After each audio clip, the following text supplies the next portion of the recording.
let's begin. I will go in order. Of course, we won't solve the entire exercise because it is your homework to do it, but we will make just a little, but I think significant part of them. So the first one, 1.1, it says consider a random vector x1 with joint probability density function given by this expression, okay? And we have to calculate the value at risk at 9.9 and 0.995 of probability, and for the random variables x, y, and the aggregation of x and y, the sum of x and y. And also, we have to calculate, to compute the sum of the bars, of the individual bars of x and y.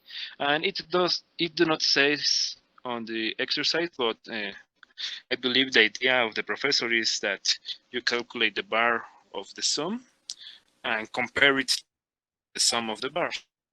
No, you see at class that it is not the same in general, the sum of the bars and the bar of the sum. So I believe that this is an example where it will give different result. I'm not sure, but you will see, no, if it is equal or not.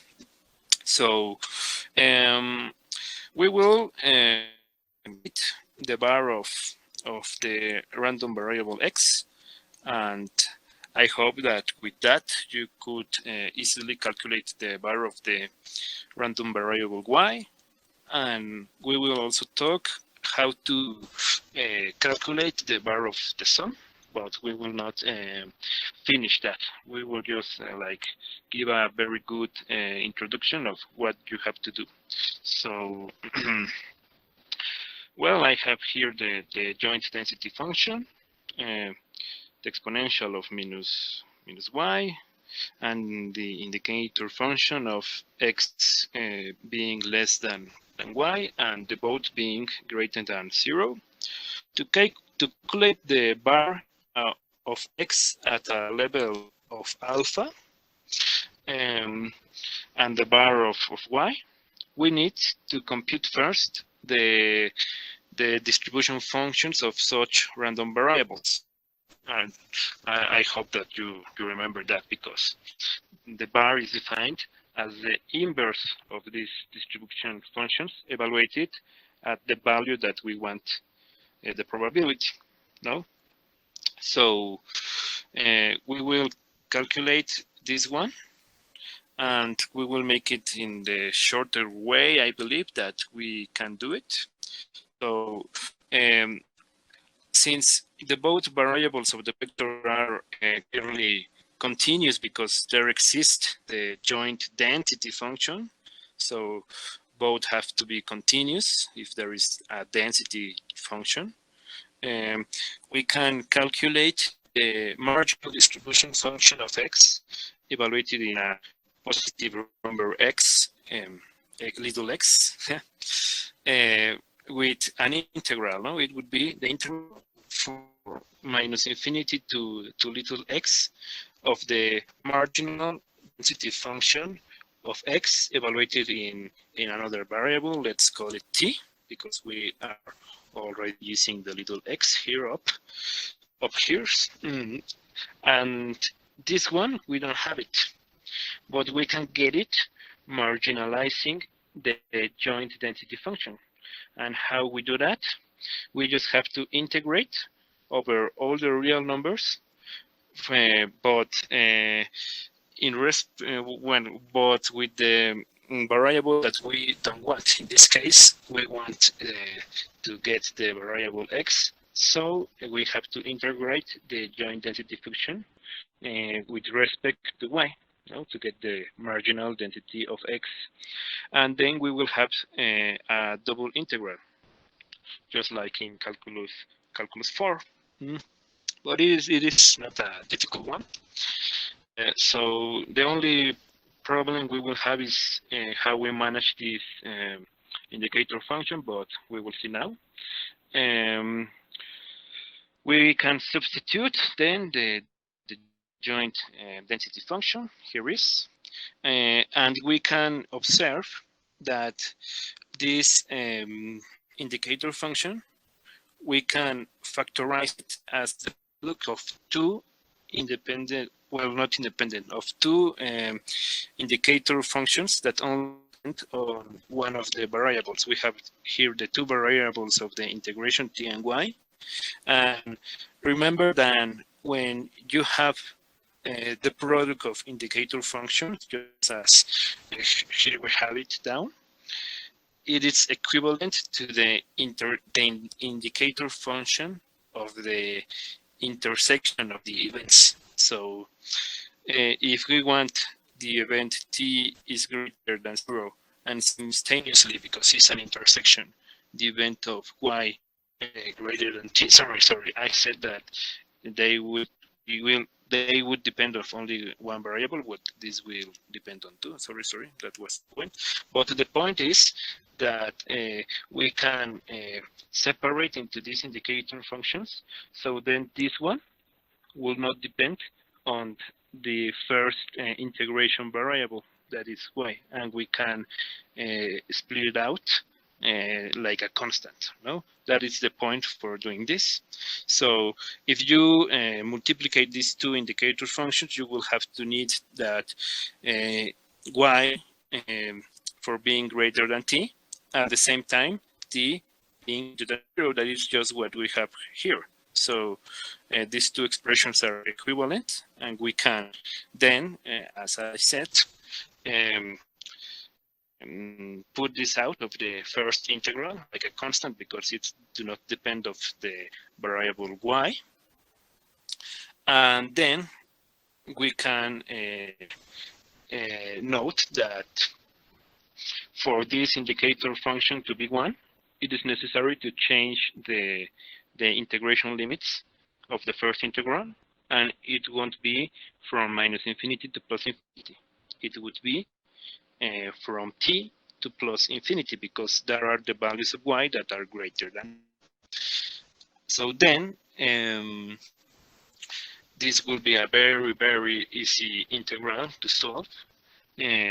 At least I can solve it just seeing that integral, but I know that the result is e to the minus t. Why? Because if you think about it, e to the minus y is the density function of an exponential random variable with parameter 1.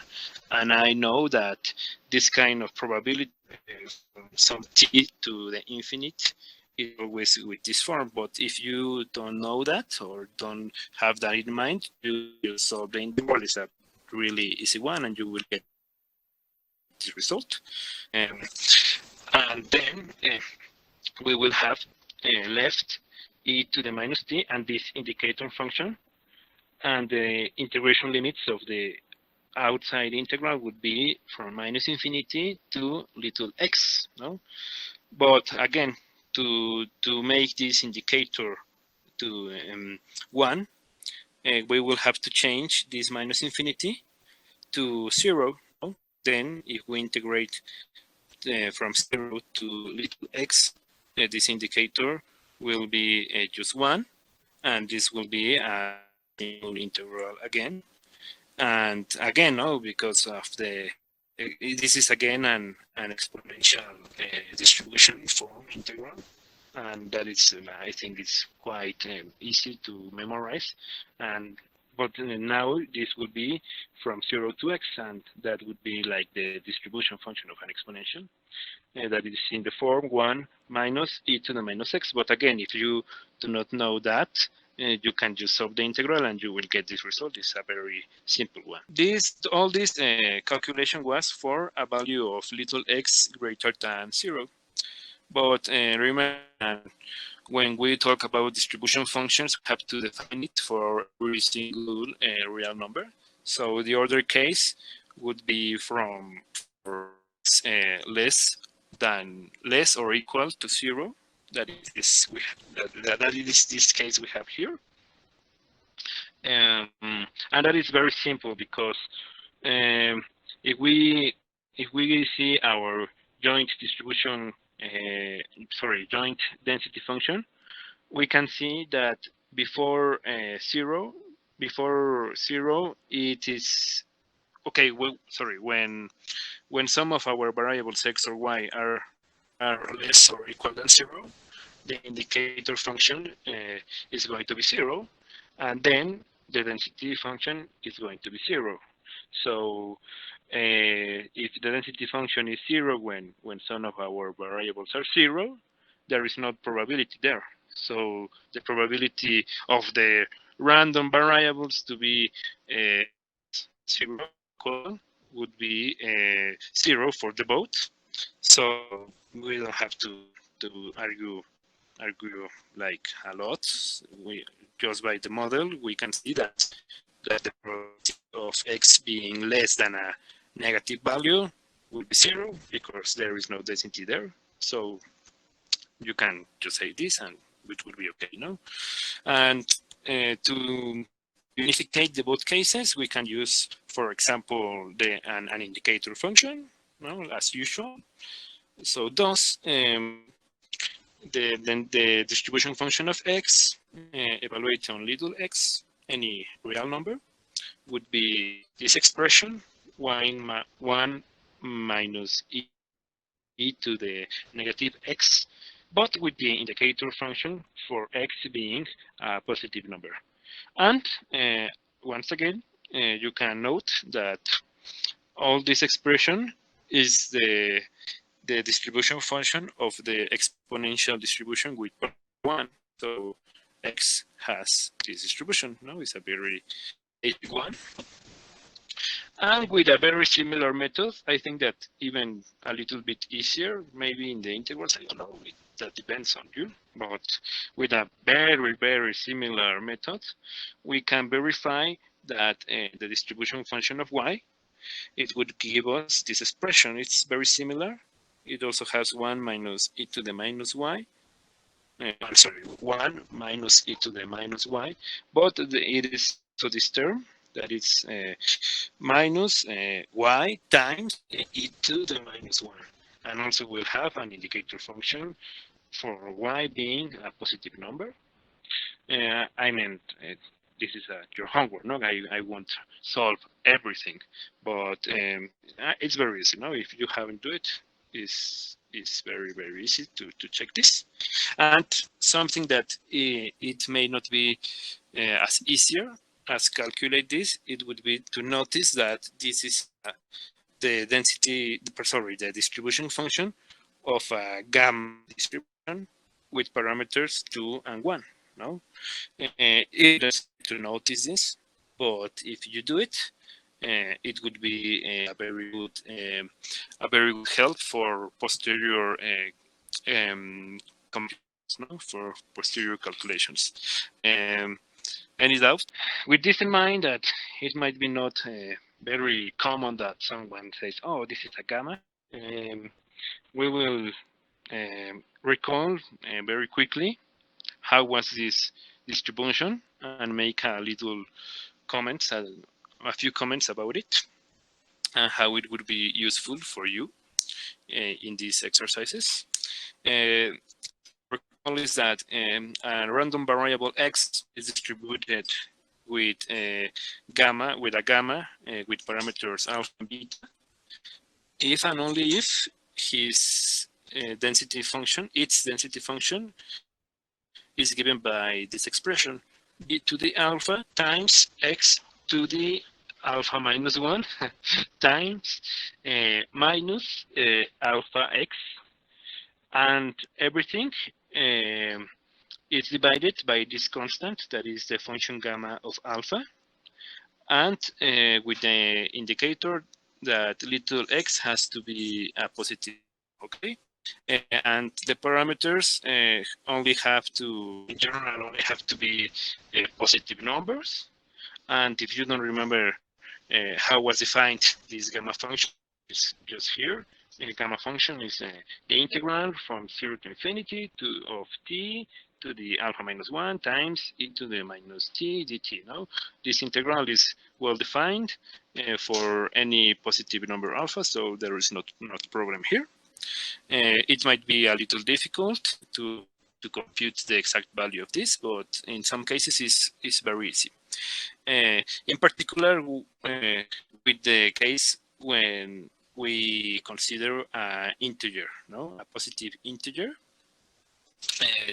Remember that if you use a gamma of a positive integer, you can calculate it as a factorial, no, as the positive integer minus 1 factorial. Okay, and also when this gamma distribution, we use the first parameter as an integer, as a positive integer.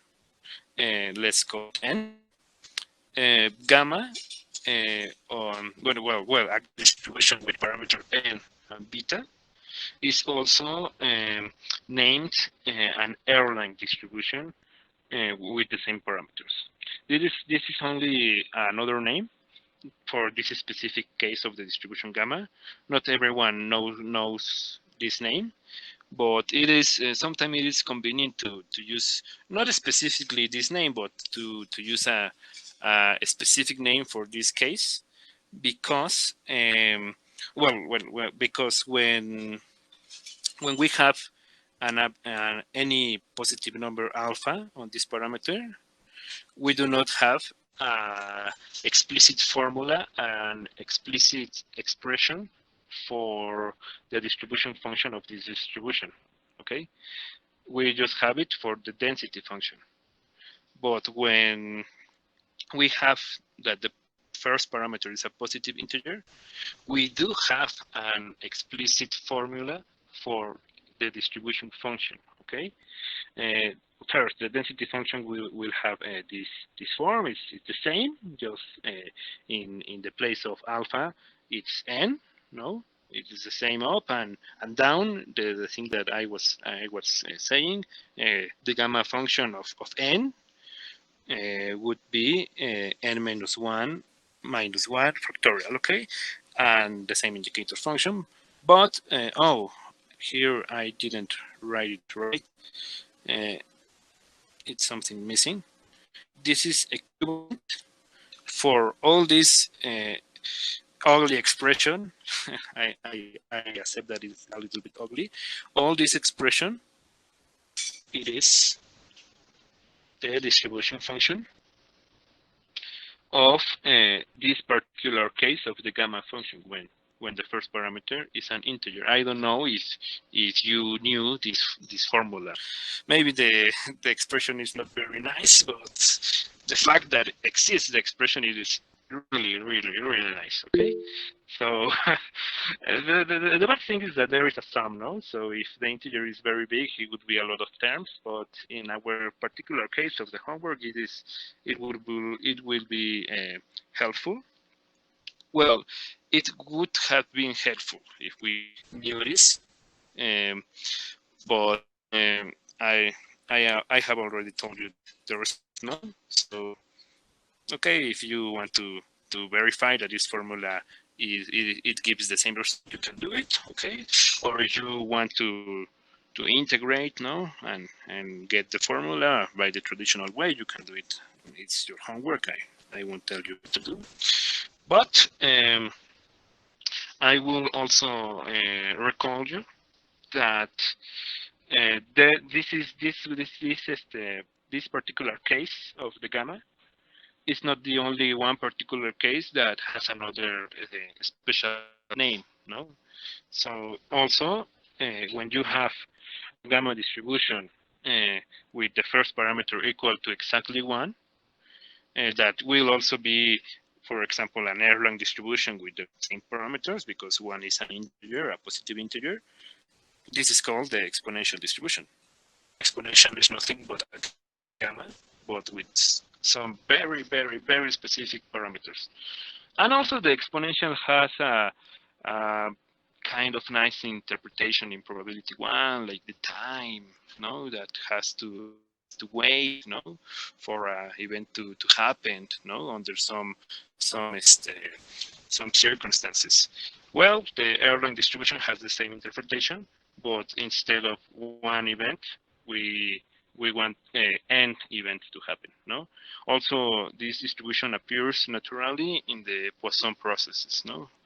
But okay, enough for the recall. I only want you to introduce this formula because not everybody knows that exists, and it sometimes is really useful. Okay. So now we want to calculate the bar of x. No, that was the thing that was the objective. No, so we will calculate for any given value alpha between 0 and 1, because this one is like an easy exercise, but not every time is easy to do it for any given value. No, but in this time it's possible. So to calculate the bar, remember that you saw at the classes that it was typically it was the inverse of the distribution function of x evaluated on the alpha value. And one thing that also is important to note is that in this course, specifically in this course, this number will always be positive, or at the worst scenario, a 0 number. No, it will be negative. Why? Because remember that in this course we will typically only use positive random variables or non-negative random variables. So if we want a value that accumulates some probability in those distributions, well, it has to be a non-negative value. No, so this will be a little, I don't know, an important observation if we want to be very specific with the formal details. But if you don't like to be very specific in the formal details, it's not important. No, it is important, but if you don't write it, it will nobody is going to say that it's wrong if you don't make this observation. But I made it because I think it's a little bit important. Because in general, the distribution functions do not have inverse, no? But if you just care about some specific values, like for example, the positive numbers, sometimes they really have like traditional inverse. That's the reason. No, just to be quite formal, no? But okay, we want to calculate the bar. So in this case, we may solve for the positive value only, little x, well, not positive, non-negative value, the following equation. We want to get this inverse, we want to solve the equation alpha equals to the distribution function evaluated on x. And when we solve it for x, we will then have the value of x that satisfies the thing that has to satisfy the bar. So the value of x that we get would be the value of the bar. Everything is clear with that. Everyone is. How can I? Everyone's agree with that. That we have to just solve this equation. Yes. Say yes. Someone, please. Yes. Okay. It's an easy one. Okay, so you just have to pass the alpha to the other side, the exponential to the other side. No, the sign changes. No, we have e to the minus x equal y minus alpha. Then we can apply natural logarithm that I denoted like this. No, both of the sides. And we have minus x equal to the log of y minus alpha. That will be a negative value because 1 minus alpha will be a number between 0 and 1, just like alpha. And the logarithm, the natural logarithm, the log function in this interval is negative. So this will be a negative value. And with this with this sign that we have to take it to the other side of the equation. It will be positive as 1. No? And we can also use log properties to get the signs inside in the form of 1 over. No, so this will be elevated to the -1. So that is because it's 1 minus. And as we said, if we get this x, no, that solves this equation, and the x is greater than or equal than 0, then this x will have to be the bar. So x is this. So the bar of x is just, it's just this expression that we have here. No, and in the homework you just have to calculate for a specific value, no, for alpha equal to 0.995. So you can just use this formula, no? or maybe do again everything, but with a specific value, as you wish. No, it is a really easy one. No, if we want to use a similar process to compute the value at risk of y at a level alpha, at any given level alpha, it would be really, really, really difficult. It would be impossible indeed to give an explicit formula, at least in terms of elemental functions. Okay, so this is a final course, so we are big boys now, so we do not have here to use the computer, for example, if we need to use it for any calculation. So in this case, if we need to solve the equation for this bar, that would be 0.995 equal to the distribution function, but now of the random variable y, we will have this equation 0.995 equal to this, and do it a little bit simplification. We will have this function, no? If we factorize this factor, no, e to the minus y, and then pass it to the other side, and then 1 minus this value, we will get the equation y plus 1 times e to the minus y has to be equal to 0.005, and this is an equation not with our hands, no? So we can use computational tools to get a numerical approximation of value of y that can satisfy this equation. Okay, how do we do that? Well, there are a lot of programs. You can go with the easy ones, I don't know, like Wolfram Alpha, for example, or I don't know, or even you can use an programmation language. I don't know. There are a lot of programs that can let you solve and approximate the solution of an equation like this.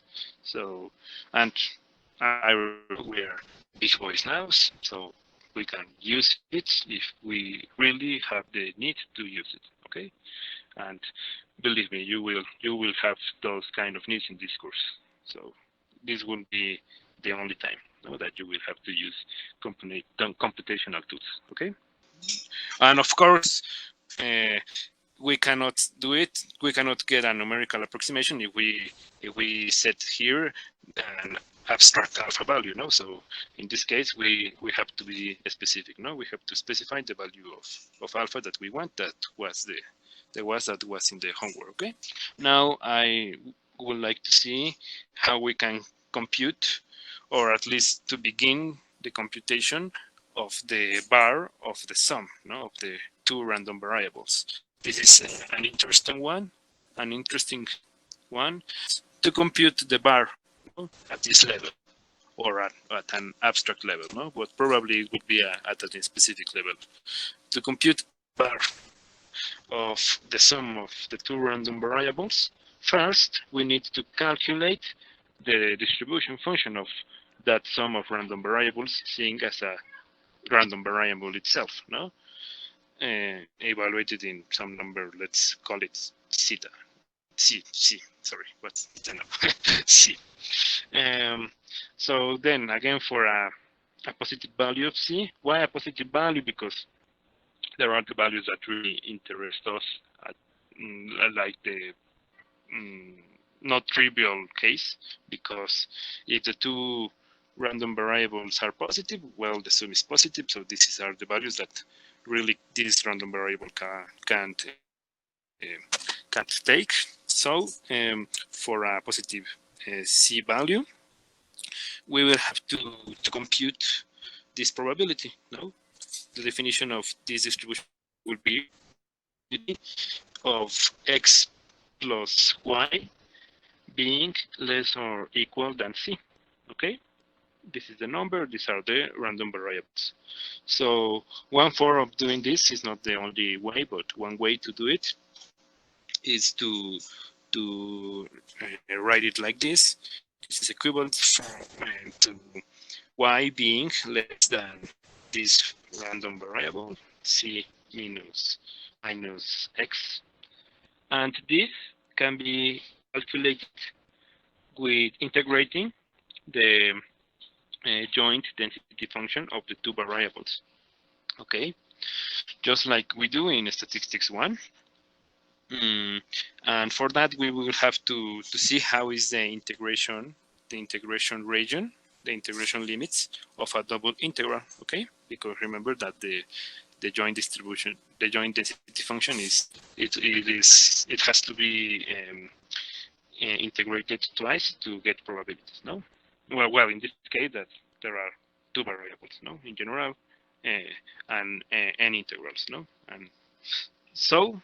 I did this little illustration of the integration region, and that integration region will depend of the value that this C will take. No, for example, if C is equal to 0, that is not this case, but if C is equal to 0, in the illustration would be we will have to look at the line x equal 0 minus y, or okay, it really in this case would be y equal 0 minus x.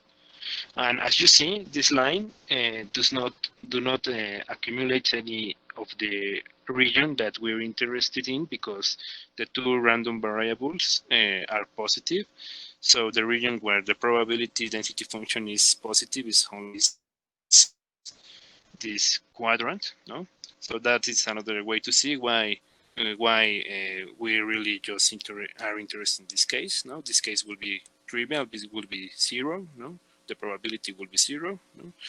And if we get a positive value C, for example, C equal to 1 or C equal to any positive number, in this case, in the illustration greater than 1, the region that we need is the region that is under the line y time, well, y equal C minus x. Okay, y time because it is what is here, just with the equal instead of the greater or equal. But but because it is not equal here, it is less or equal. Sorry, we will not get just this line. We will get all the area that is under this line. Okay. Do you agree with this? That it is this triangle is the region that we want to integrate in? Yeah. Yes. Okay. So then we just have to define the over this triangle. One form it would be, for example, writing x from 0 to the value of C, that is where it stops, no, on this interval, and then varying y from the value from 0, but to the value of this line. Okay, that this line is zeta c minus x. So here it is wrong. Zeta minus x, and also here, sorry, zeta minus x. So as I said, if we first integrate in respect to x, the limits would be from 0 to zeta, no? This interval, and then integrating in respect of y, it would be from 0 to the value of this line, that is zeta minus x, okay? And what we will have to integrate? Well, the joint distribution, sorry, the joint density function, that is this expression that we have here in black. The only problem that could give us this double integral is that there is an indicator function, but we just have to use a little our heads, and notice that for this indicator function to be 1 when we integrate in respect of x, x at the beginning would be in the interval to c. But if we want this indicator also to be 1, so then we don't worry about about the indicator function anymore. It will also need that x to be strictly less than y. So if x is less than y and x is less than c, in general, we can write that x has to be less than the minimum from, yes, it's the minimum, yes. X has to be less than the minimum of c and y. Why? Because if it is less to the minimum, then it's less to the both values. And if it's less than c and less than y, it doesn't know which one is the minimum, but it will also be less than the minimum because the minimum is one of these two. So if it is less than these two, the minimum is one of them. No? Do you agree with this? That this is the form of the integration limit, so then we can forget about the indicator function. Now, the second exercise is exactly the same. No, so all the things that we use would be very similar. No, in particular, for example, the marginal distributions will be the same. No, so we already know that x is an exponential random variable, that y is a gamma random variable. So we know this. We know also the distribution function and the density function. So the only thing that it says the exercise is that now you have to consider that x and y are independent. With this density function, it is simple to prove that the variables aren't independent. So now you will have to consider, for example, the density joint function. Joint density function will be the product of the marginal densities. Okay, that is one way to do it. Another way that I think it's even easier. Why is easier?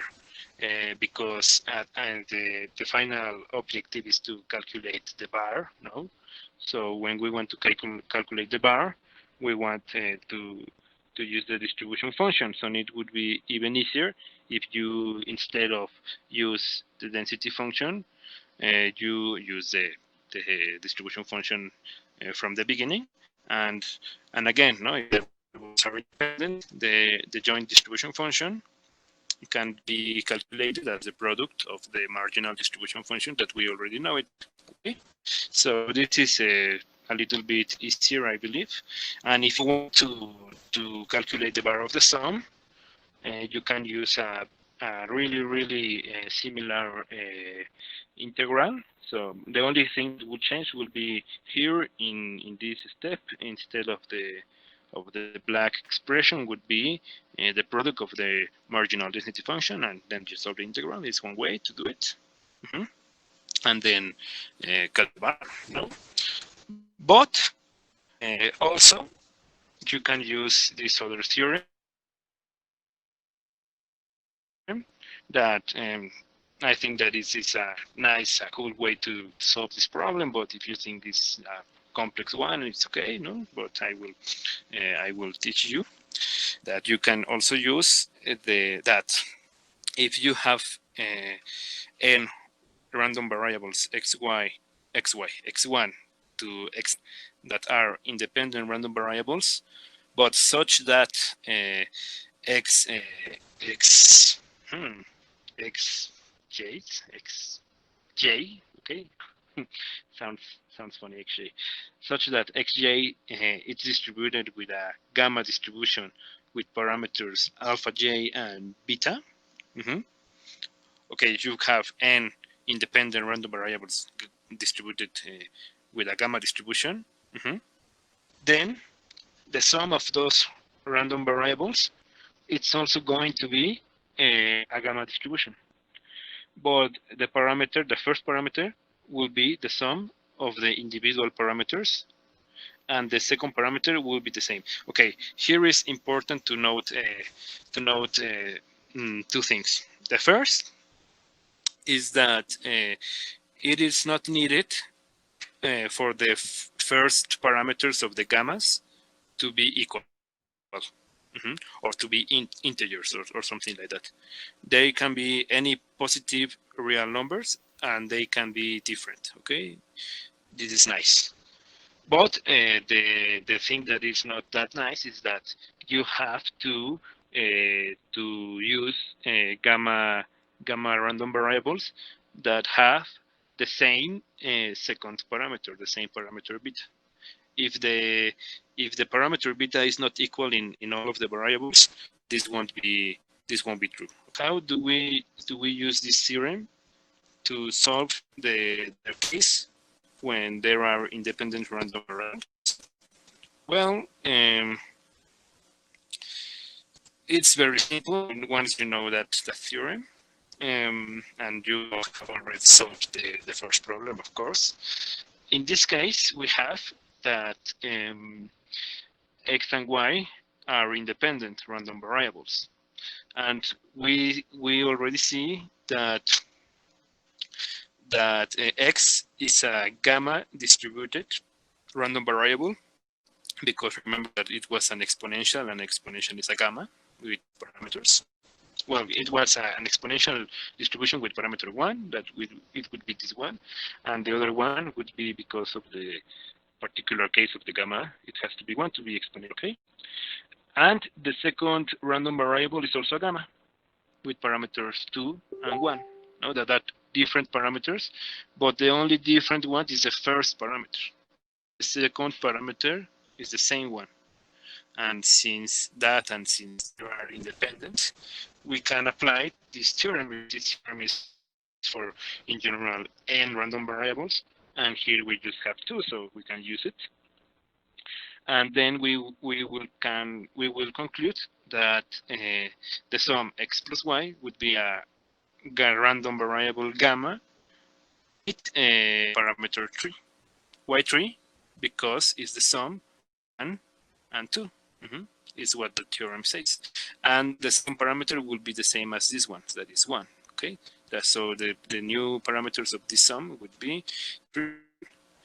And since 3 is an integer, absolute integer, this is equivalent to an Erlang distribution.